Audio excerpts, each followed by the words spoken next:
Dans tous les cas de figure, il n'y a pas de raison objective à ce que cela baisse. Tout simplement parce que les groupes de pirates sont très actifs depuis maintenant presque 4 ans à différents endroits de la planète et attaquent un peu tous azimuts. Hein. On n'est pas les seuls à être touchés. Les États-Unis, le Canada, l'Allemagne, l'Italie, l'Angleterre subissent aussi les assauts des cyberattaquants. Donc, à part augmenter notre niveau de protection, ce qu'on est en train de faire, et préparer les établissements de santé à être le plus résilient possible face à une cyberattaque, il n'y a pas de raison pour que cela cesse. Il n'y a pas de raison particulière pour que ça augmente non plus. Donc moi je vois plutôt une stabilité et ça va durer plusieurs années. Et aujourd'hui on est très concentré sur les cyberattaques de type rançongiciel, c'est-à-dire chiffrement de données et demande de rançon. Mais il y a d'autres types de cyberattaques que les États-Unis ont rencontrées à l'époque de leur numérisation et qu'on n'a pas encore connues. C'est l'exfiltration carrément de bases de données médicales avec de très forts contenus. On est encore à l'abri de cela. Donc non, on n'est pas sorti de l'auberge et le système doit évoluer vers plus de solidité face à des groupes de pirates qui ne vont pas s'arrêter vu l'aspect très lucratif de leur action.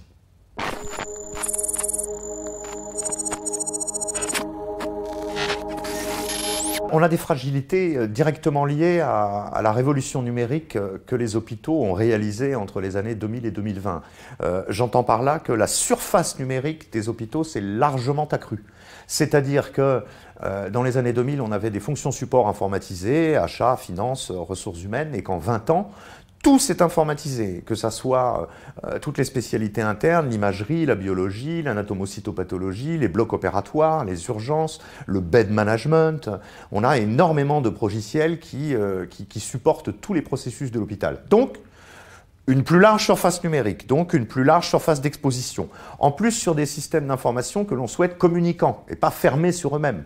Un système d'information hospitalier, il doit être ouvert vers la médecine de ville, il est interconnecté avec des prestataires aussi, hein, pour superviser des équipements, comme les équipements d'imagerie lourde, hein, ou autre chose. Donc on a cette surface.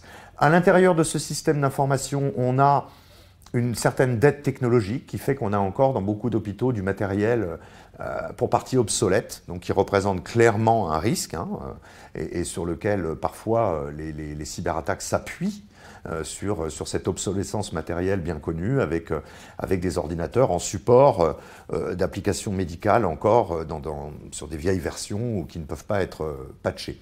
Et puis, une autre fragilité pourrait être une culture du risque numérique qui n'est pas évidente à déployer à l'intérieur d'un hôpital où on est dans un environnement, et tant mieux, plutôt extrêmement bienveillant, très loin des considérations qu'on pourrait avoir chez un industriel de l'armement ou dans une centrale nucléaire. Donc il faut aussi inculquer cette culture du risque numérique, et ça passe par les basiques qui sont dans un hôpital pas toujours faciles à mettre en œuvre.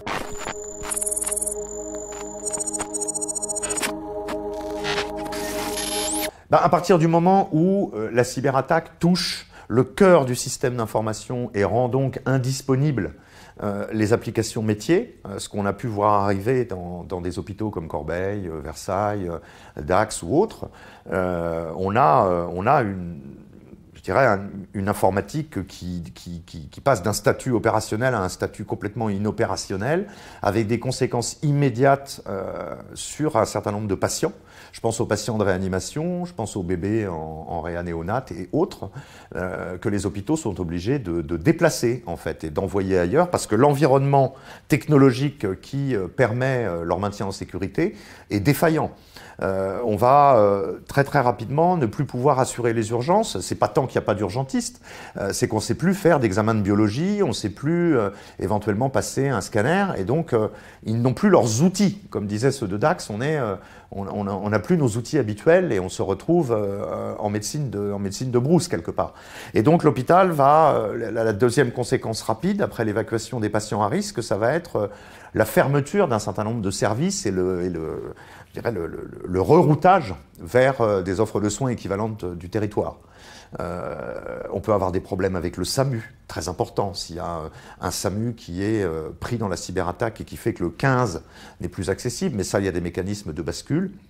Et puis ensuite, au bout de 4-5 jours, l'hôpital va se stabiliser, entre guillemets, dans cette phase d'ennui et pouvoir regarder ce qu'il est capable de continuer à délivrer, souvent de façon dégradée, et ce qu'il n'est clairement pas en capacité de délivrer. Et là vont se jouer des coopérations territoriales entre les différents acteurs.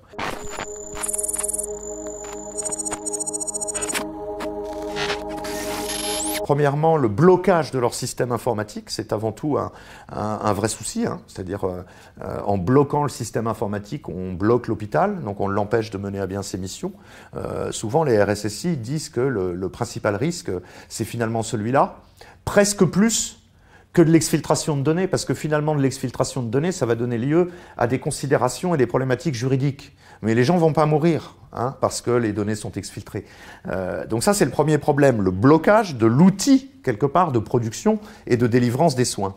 Le deuxième point, c'est effectivement à un moment donné qu'un hôpital a l'absolue responsabilité de la confidentialité des données de ses patients. Par les lois usuelles, complétées récemment par le RGPD et d'autres textes du Code de la santé publique. Ça signifie que des données exfiltrées qui se retrouvent ensuite au milieu d'un chantage entre un groupe de pirates et un hôpital, et éventuellement divulguées, comme ça a été le cas de Corbeil, on a un vrai problème, parce qu'ensuite, effectivement, l'hôpital ne remplit pas sa mission de confidentialité, peut potentiellement être attaqué, et ça peut donner lieu à des procédures judiciaires assez longues.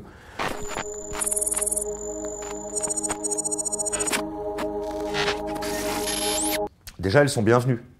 Elles sont bienvenues. Le discours d'Emmanuel Macron de février 2021 montre que le président de la République se saisit du sujet, effectivement fait un certain nombre d'annonces, et ce que je peux constater au cœur de cet écosystème de la cyber en santé, c'est que ça bouge beaucoup plus vite depuis un an et demi que ce qu'on a pu connaître précédemment, même si la sécurité était intégrée depuis 2013-2014 dans les programmes d'accompagnement numérique des hôpitaux. Pour autant là, depuis un an et demi, 2 ans, ça accélère, on le sent. À l'heure où on se parle, il y a une task force cyber au ministère qui va rendre des conclusions fin mars sur un plan pluriannuel cyber pour les établissements de santé. En 2021-2022, les établissements de santé ont bénéficié de 25 millions d'euros d'accompagnement dans le cadre de France Relance par l'ANSSI, qui les a accompagnés dans l'acquisition d'un certain nombre de solutions suite à audit.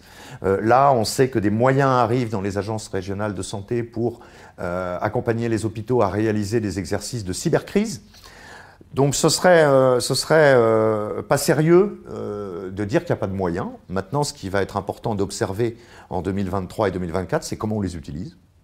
Est-ce qu'on fait du saupoudrage sur tous les hôpitaux, ce qui serait une mauvaise idée?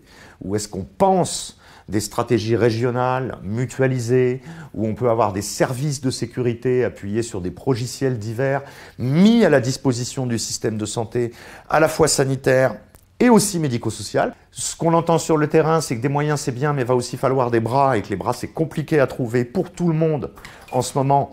Et il faut que les hôpitaux sachent et apprennent à recruter les compétences cyber aussi, pas simplement en les payant plus, bon, c'est un élément, hein, c'est certain, mais aussi en les intéressant, en se vendant un peu et en vendant l'intérêt de venir faire de la cyber au sein de l'écosystème de santé, qui est un très bel endroit.